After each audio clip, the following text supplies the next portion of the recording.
Christmas Day is set to put a festive smile on the faces of Coronation Street as Abby Franklin, Sally Carman, and Nina Lucas, Molly Gallagher, both get lovely surprises, but Fizz states, Jenny McAlpine, shock is a little less welcome. However, New Year gets off to a miserable start for Faye Windass, Ellie Leach, and Emma Brooker, Alexandra Mardell, when they cover up a death while Tim Metcalf, Joe Duttine, is hiding something. Christmas Day. Under the Kiss Leto. As Tyrone and Evelyn prepare their Christmas dinner for two, they're interrupted by the arrival of Fizz with the girls. Tyrone is thrilled to realize she cancelled the holiday, even if it does mean spending the day with Phil. With a rescued pigeon, Phil's visit to his mum and an ill-timed kiss from Tyrone, will there be peace and goodwill amongst men? Alone in the cafe, struggling with her anxiety, Nina gets a very special Christmas present from Carla, who's really concerned for her. Nina admits she's struggling. As Audrey cracks open the wine for breakfast, Gail declares she's not lifting a finger, David slams round in a grump and Peter and Carla do a runner, Sarah despairs over their ungrateful families. With everyone gone, Adam takes her in his arms, suggesting their real Christmas starts now. George and Todd lead a blindfolded Eileen to the Undertaker's, where George reveals his surprise gift.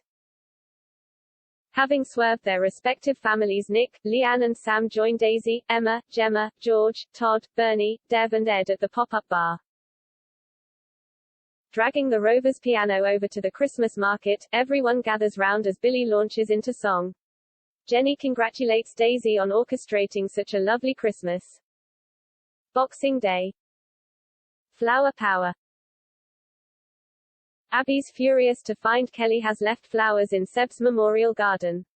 Spotting her enjoying a meal in the bistro with Deb and Ardy, Abby plonks herself at a nearby table and stares at Kelly with pure hatred. Kelly's unnerved and Deb messages Kevin about Abby's behavior. Kevin tries to reason with her, pointing out that terrorizing Kelly will do no good, but Abby's unrepentant, vowing that soon she won't have to worry about Kelly. When Nick overhears Sam speak to Hope on the walkie-talkies she got for Christmas, he's overjoyed that he has finally broken his silence. However, when Sam discovers that Nick was eavesdropping, he worries they're back to square one. Nina explains to Asha how she's suffering from anxiety and lives in constant fear that something bad will happen to the people she loves.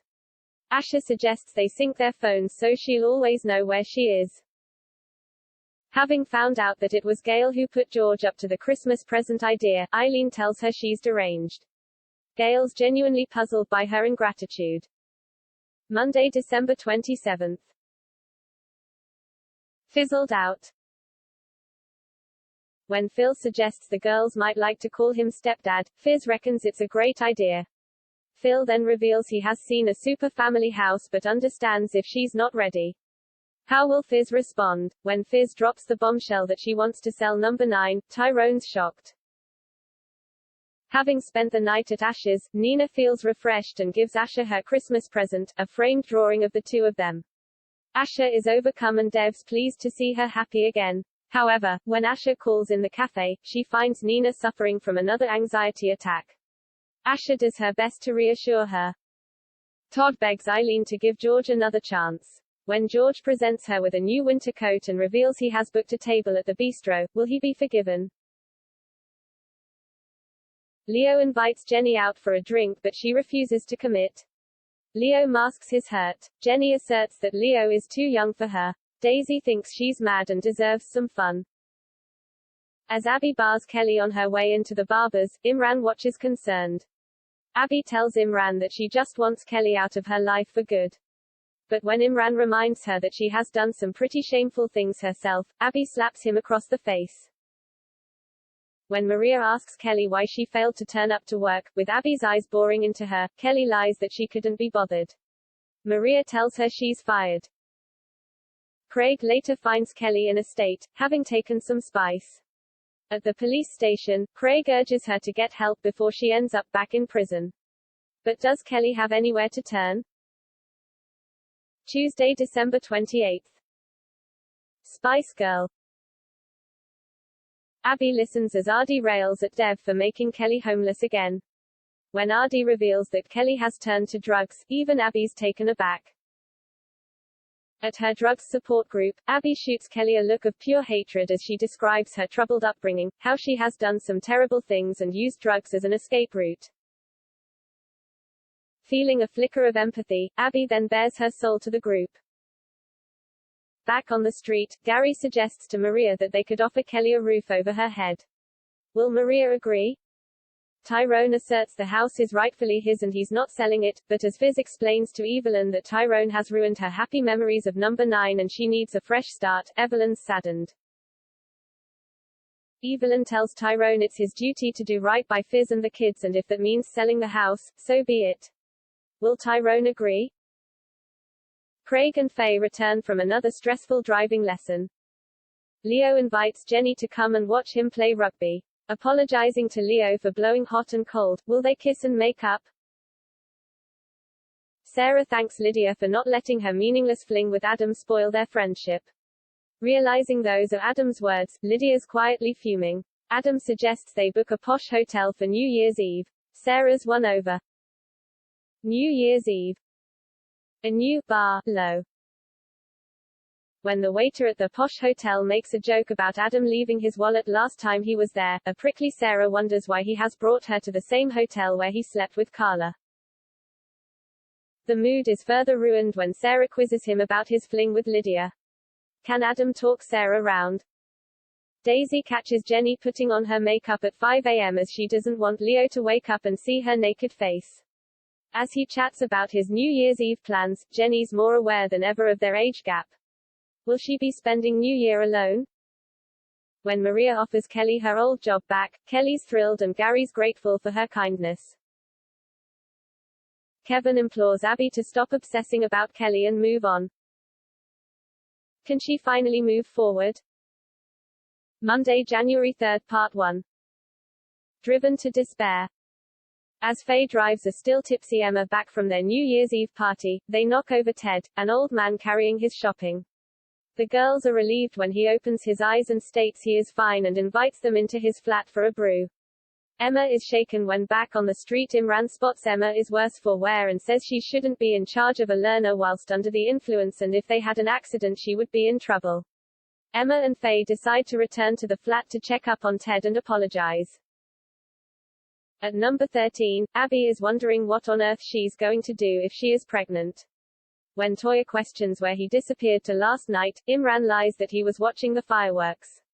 Abby meets up with Imran in Victoria Garden and tells him she plans to do a pregnancy test and if it's positive, Kevin deserves the truth. Neither of them spots Kevin approaching. What has he heard? Tim and Sally kick off the new year with a smoothie as part of their new healthy regime. Tim tells Peter that he's booked both he and Sally in for health checks with Dr. Gadders. Adam offers to take Harry for a kickabout. Sarah agrees but remains frosty towards him. When Adam tears a strip off Lydia for bitching about him to Sarah, Daniel's taken aback. Nick leaves Sam in the cafe watching Mary play a game of chess. Sam listens to Hope chatter away over the walkie-talkie but still doesn't talk. Monday, January 3, Part 2. Pregnant pause. Abby lies convincingly to Kevin and makes out that she and Imran were rowing over Kelly. Abby calls at the builder's yard flat. As Toya buzzes her up, Imran's heart is in his mouth. Having successfully passed their health checks, Sally reckons they deserve a treat, but Tim's reluctant and it's clear he's hiding something. As a furtive Tim takes a call confirming an appointment, Sally's none the wiser. When Mary suggests Sam might like to come back tomorrow and have a lesson, Sam smiles and nods. Sarah calls at Adam's office. Adam assures her that he only cares about her and Harry and couldn't care less about Lydia. Sarah thaws towards him. Emma and Faye vow to keep the accident a secret. Craig is keen to make plans for moving in with Faye. Tuesday, January 4. Key to revenge. Having won his case, Adam is furious to see that someone has keyed his car and accuses Lydia of keying his car and trying to drive a wedge between him and Sarah. Lydia assures him she had nothing to do with it, but as Adam leaves, she's clearly shaken and arrives at the factory for a business meeting clearly drunk. Gavin, her boss, is furious whilst Sarah's concerned for her. Adam is quietly pleased when Sarah tells Adam about Lydia turning up for the meeting drunk, but he is shocked when Craig says that it was the disgruntled loser of the court case who keyed his car. Sarah is furious to hear how Adam accused Lydia and lost her job. He apologizes to Lydia and says he will speak to her boss, but she refuses his help. Disappointed when Tim refuses to join her for a run, making out he has to work. Tim gets a text confirming his cardiology appointment at 3 p.m. When Sally finds out from Peter that Tim lied about having to work, she's troubled.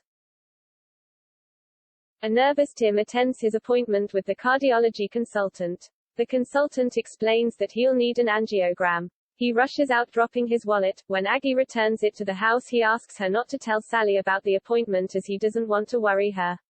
Sally meanwhile thinks he is embarrassed to be seen out with her. When Mariam offers to help with the decorating at Speed Dial, Zidane pleased. Alia's deeply unnerved. As Sam settles down to a game of chess with Mary, Nick watches pleased to see his son enjoying himself at last.